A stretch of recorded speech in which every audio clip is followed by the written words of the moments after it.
আমার কাছে দুঃখ লাগে যখন আমি দেখতে পাই যে পার্লামেন্টে কোনো একজন তরুণ সদস্য দাঁড়িয়ে বলছে যে জেনজিরা অমুক জিনিস চায় না।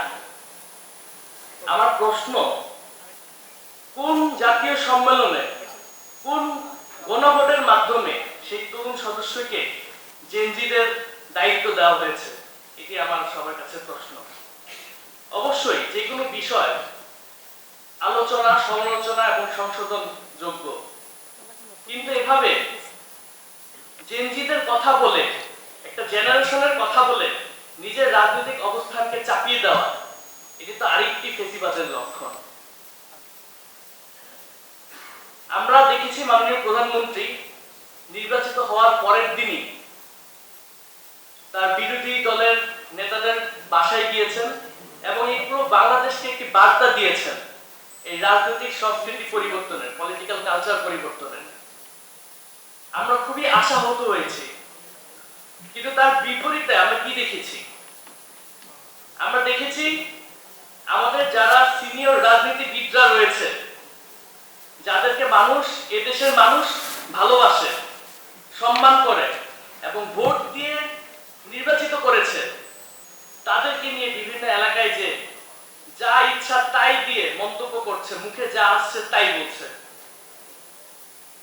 এরকম রাজনৈতিক সংস্কৃতি তো আমরা ফ্যাসিস্ট সরকারের, ফ্যাসিস্ট প্রধানমন্ত্রীর মুখে দেখতে পারতাম। আমরা তো এরকম সংস্কৃতি চাইনি। এই যে শহীদদের আকাঙ্ক্ষা, গণ অভ্যুত্থানের আকাঙ্ক্ষা বাস্তবায়ন, এটি কি শুধুমাত্র সরকারি দল বা সরকারেরই দায়িত্ব? এই দায়িত্বটি আমার, আপনার, সরকারি দল, বিরোধী দল, এদেশের সকল জনগণের সম্মিলিত দায়িত্ব। তাই আমাদের এই বিষয়টি খেয়াল রাখতে হবে।